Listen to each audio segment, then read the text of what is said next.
I caught my husband on a dating app, but what I found out was worse than cheating. I wasn't even suspicious at first. We were lying in bed. He was scrolling. I wasn't looking at his phone, just the light from it. But I caught the shape of the app icon when he closed it. White flame, red background, Tindered. I said nothing, not because I didn't care, but because I wanted to see what he'd do next. He put the phone down, kissed my shoulder, and said, "Good night." So I waited for him to fall asleep. Then I picked up his phone and checked. Passcode was the same. Dumb move on his part. There it was. Tinder. Still logged in. Messages open. Point 3 women. All recent. All local. He wasn't even trying to hide it. What threw me off was what he told one of them, not married, just out of a long relationship. I sat there, staring at the screen, while he snored next to me. And in that moment, I realized something. This man, the one I'd cooked for, cried in front of, defended to my friends, he was playing single while sleeping next to me, and I wasn't shocked. That was the worst part. The next morning, I made breakfast. Nothing special, just eggs and toast. He walked in like nothing happened. I said, "So, who's Olivia?" He froze. It was subtle. He didn't drop the act right away, just tilted his head like he was confused. Classic. Who? I dropped his phone on the counter. Try again. He stared at it, then at me, then walked out. Didn't say a word, just left the kitchen, grabbed his jacket, and slammed the door. That was his response. No denial, no apology, just escape. I wasn't dumb. I knew what I saw, but I wanted to see how deep it went.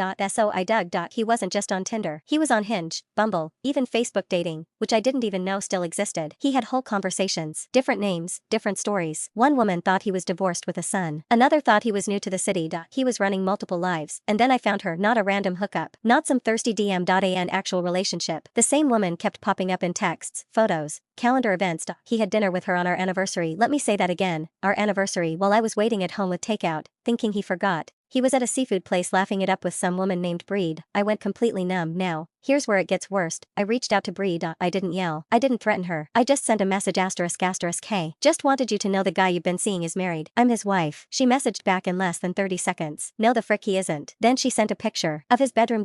My bedroom. I couldn't breathe. She wasn't just some side chick. She knew where we lived. He was bringing her to our home when I was out, using my throw blankets, letting her sleep in my sheets, and she really thought he was single. I told her everything. I sent wedding photos, tax forms, a lease with both our names on it. She went quiet, then she said something I didn't expect. "I'm pregnant." I stared at my phone for a long time, not sad, not angry, just calculating. She wasn't lying. She sent an ultrasound, then messages between them where he said, "I can't wait to start over with you." Start over. So this wasn't cheating, this was a man trying to replace me, quietly, efficiently, like I was a broken appliance. He'd already made plans to move in with her. He was apartment hunting. He had a secret savings account. He was done with me, just hadn't told me yet. He was trying to get out clean, without the mess of honesty. I didn't rage. I didn't cry. I hired a lawyer. I took screenshots. All of them. I printed out messages, phone records, receipts, even the ultrasound, because if he was going to destroy our life like this, I'd make sure he didn't walk away grinning. Turns out he'd been using our joint account to pay for dates, hotels, even Ubers for her. So I froze the account. He came home 2 days later, found the locks changed and his key deactivated. He banged on the door like a man on fire. I opened it, just enough for him to see my face. "Go live with Bree," I said. "She deserves to see the version of you I just found out exists." He said nothing, just turned and walked away. Like always, the weeks after felt hollow, not painful, not even sad, just vacant. Like I was wandering through a house where all the furniture had been removed overnight. I went to work. I came home. I ate food I couldn't taste. I slept in 10-minute chunks, waking to check the locks. Not because I was afraid he'd come back, but because I was afraid he wouldn't. That this was actually my life now. 5 years together. A mortgage. A shared Netflix account with separate profiles. Gone. My sister stopped by with wine. "You doing okay?" I looked at her and said, "I think I'm relieved." She didn't understand at first. Then I showed her the messages. The constant lies. The fabricated backstories. The different personalities he wore like shirts. The fact that he'd been practically leading a double life for nearly a year. "Jesus Christ," she whispered, scrolling through screenshots. "He's a sociopath." "No," I said. "He's just weak." That's when it hit me. I'd spent years making excuses for him. When he forgot my birthday. When he disappeared during my father's funeral to get some air and came back 3 hours later. When he told me I was too sensitive after finding texts to his ex. I'd convinced myself he was complicated, damaged, misunderstood. Turns out he was just a coward. I met with the lawyer again. Showed her everything. The dating apps. The secret bank account. The plans to move out. The baby. "Look," she said, leaning forward, "I've been doing this for 20 years. This isn't just infidelity. This is financial abandonment. He was planning to leave you with debt while absconding with joint assets. What do? We file for divorce. Immediately. And we document everything." So I did. I filed papers. I moved money into separate accounts. I cataloged our possessions. I became a forensic accountant of my own failed marriage and I learned things. Ugly things. He'd maxed out a credit card in both our names. $14,000 on hotels, restaurants, plane tickets to Boston. He'd taken money from our home repair fund. He'd even pawned my grandmother's earrings.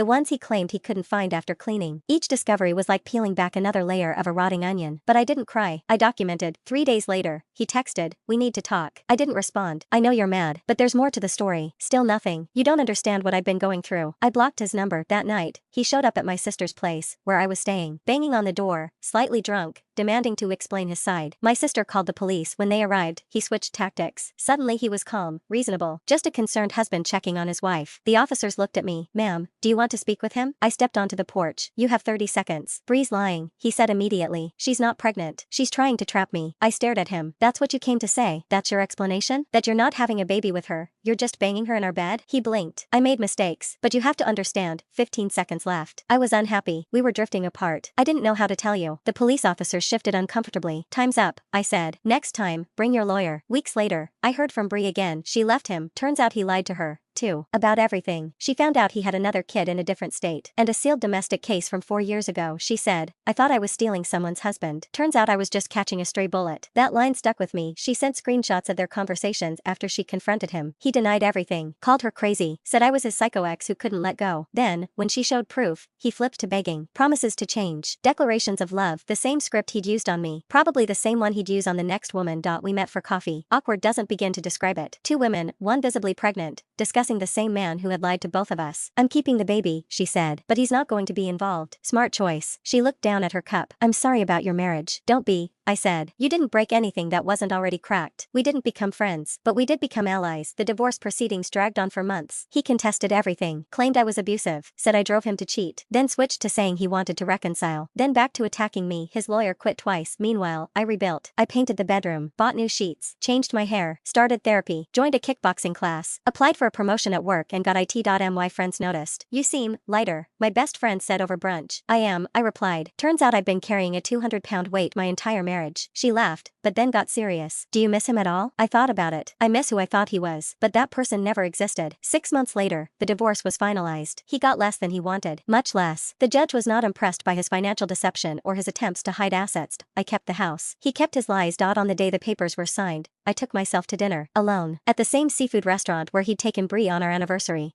I ordered the most expensive wine on the menu, the lobster, and creme brulee for dessert. The waiter asked if I was celebrating an ending. I said. When I got home, I had an email from him. No text, just a link to a song. Some sad ballad about regret. I deleted it without listening. Bree had her baby, a girl. She sent me a picture, not to hurt me, but because we developed a strange kind of respect. 2 women who had survived the same storm. "She deserves better than him," she wrote. "We both did," I replied. "She's raising her daughter alone. She moved to Portland, started fresh. Last I heard, she was dating a kindergarten teacher who treats her well. As for me, I'm dating again. Slowly, carefully, with better boundaries and sharper instincts. Sometimes people ask what happened to my marriage. I used to give vague answers. Now I tell the truth. He was living a double life, I say, and I discovered I preferred my life without him in it. Yesterday, I ran into him at a grocery store. First time in almost a year. He looked smaller somehow, less substantial. He tried to make small talk, asked how I was doing, said he'd heard I got promoted. "You look good," he said. "I am good," I answered. Then I walked away, not out of anger, not out of pain, just because I had better places to be. So yeah, I caught my husband on a dating app, but what I found out wasn't just cheating. It was that he had built a backup life, and he was preparing to walk out of mine without so much as a conversation. He wasn't a cheater.